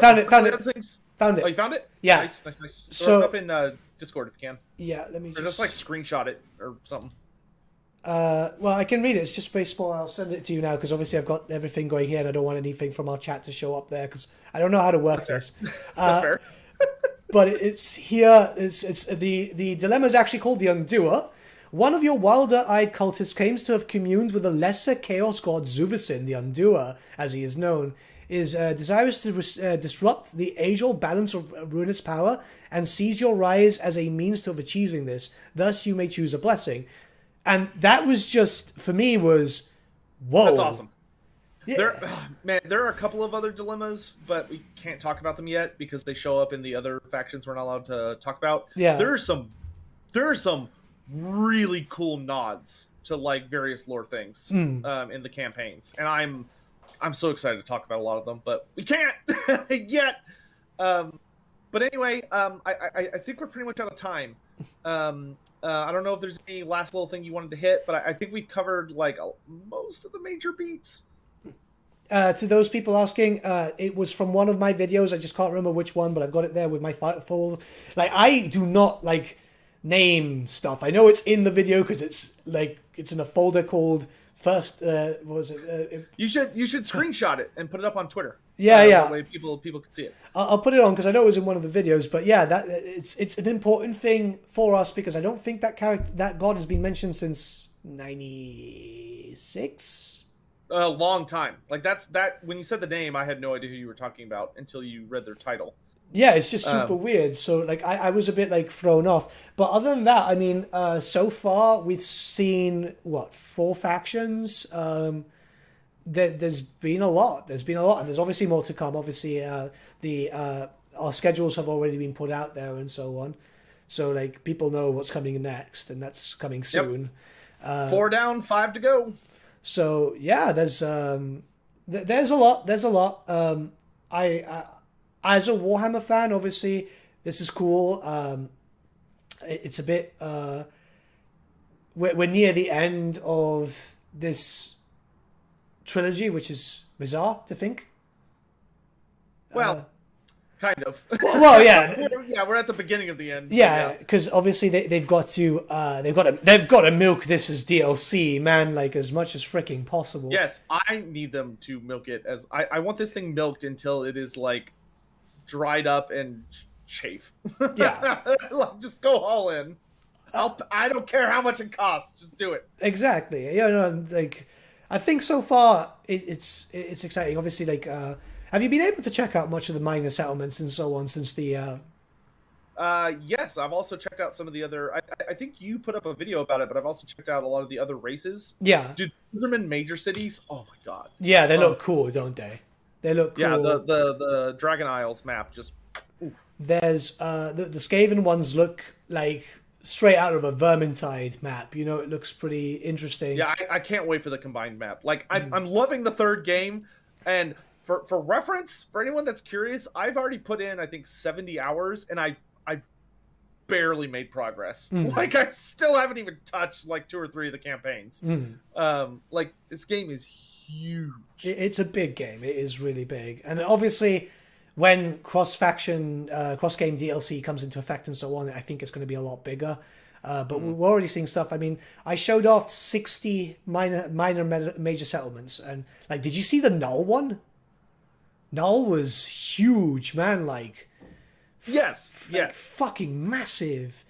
Yeah, they've done a good job. Well, it kind of honestly looks like they looked at the GBBM map, the guys that made all the custom maps for all the different settlements. They were like, oh, so that's what people want, and they literally just like made their own version of that I hope that this means that the AI being able to work with this, because obviously there's a few settlements that we repeated, obviously. The AI has been very good for me, at least in sieges. Like it knows how to defend. It's very dangerous when attacking. Like if it can sneak by me to get to my like capital capture point, it will. It always attacks from pretty much every angle. Yeah. Like just a whole bunch of other stuff. Like it is nasty. One concern I've got obviously is because maps will get reused and so on, and eventually when we see like a world map or whatever, or a combined map or whatever, like my concern is if we get too many repeated settlements, we'll say, for example, like the modders from GCCM, will they be able to make maps and the AI will still work as it's doing now? Oh, that's a great question. I assume so. Yeah. But we won't, man, dude, modders, I can't imagine the raging hard-ons that modders have these days. Yeah. With everything they're saying. Like, I speak... for the crude description, but... Yeah. No, I speak to a few modders, because obviously, they're fans of the series too. They've seen our videos that we've been posting, our streams and so on. And they seem quite excited, which is a good thing, because obviously Total War modding is so important. I know a lot of people might not like it, but like, yeah, man. Hey, it's the only way the game has longevity. Exactly. Is mods. So I hope they'll be able to keep making settlements. Plus, the guys from GCCM have made some stunning fucking maps, man. Like, yeah, they have. They are incredibly gifted. If they can make it work, as it is now. Well, at the very least, they're gonna have a lot more new tools, and there's no way it won't. There's no way it won't be better. Yeah, it's going to be better than it was. So definitely. But that's our time. Yeah. Thank you so much, everyone, for joining us. Nathan, you got any closing words for our peeps out there? More than anything, guys, I know you're excited to find out more and so on. Just be patient. You guys know the embargo dates at this point. It's not long now, but believe me. Yeah, he's not wrong. We're not going to say it, but if you've looked, you know. Yeah. Like you probably know a lot about the game that we can't talk to you about, to be honest. Because if there's one thing CA would make a horrible vessel on the ocean, because that motherfucker's got leaks everywhere. It's like I like to spend a lot of time on the Total War Discord because they're cool people and they're all fans and so on. And I understand you guys are excited, but don't ask me, say, about something that I can't talk about yet or something that isn't about to come out yet. There's a lot coming. There's a lot coming, my friends. I promise you. Like myself, Sotek, and so many cool creators, they're working hard, guys. Like there's a lot of stuff happening, and we're tired. Yeah, so very tired. And honestly, a lot of the best stuff is still to come, which I know sounds insane, but yeah. That's just how insane this game is. Anyway, we gotta go, because the more we do this, the more we're probably gonna give hints that we shouldn't. Yeah. So thank you all so much for watching. We hope you had fun. Just a reminder for anyone that's gonna be doing Tale of Two Gamers, or just wants to send us painted stuff, we much prefer if you could send it over Twitter using the hashtag Lorebeards. It makes it a lot easier on us. But if you just can't, because your dad was you lost your great grandfather to Twitter somehow, and you have a personal vendetta against it. You can post it. We have a relevant section on both of our Discords that you can post it, and we will look through those for next week's episode, because we know we have a backlog when you get caught up.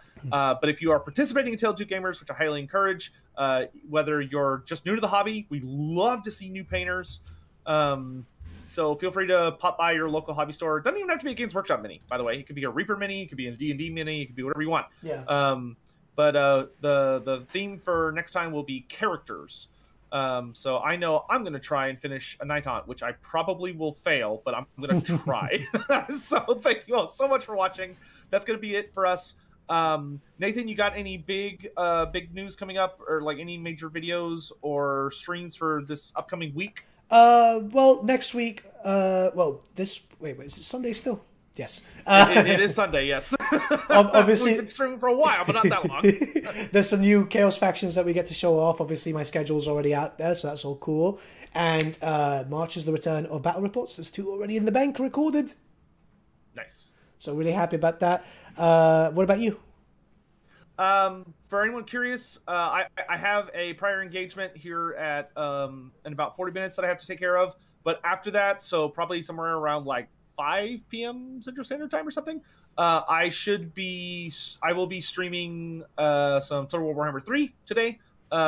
So if you want to catch that, make sure you're following me on Twitter or on my Discord, and so you'll know when I go live. I think we'll be continuing our Zhao Ming campaign, or something like that. I don't know. Oh well, actually, we got that new build, so I might have to like start over. But in any event, thank you all for watching. We'll see you guys next week, same time, same place next week. Yep. Thanks for watching, guys. See you guys. Bye. Just throwing out a message there. You guys can go check out Legend. As the only guy streaming Warhammer 2. I'll see you guys all very soon. Right, see you, Nathan. Nathan, I'll call you in a bit. See you. See ya. Give a beep boop to Legend. I can't believe I'm actually hosting Legend. So yeah, say hello from me. He's streaming Frog. This is Total War, I think. So yeah, go watch that, because I could have sworn he said he was never going to do that. So guys, enjoy. New camera comes out tomorrow, so I'll be back to normal soon. Have a great day, guys. Have a great evening, and I'll see you all again very, very soon. This has been fun. It's nice to get back to doing Lorebeards. See ya.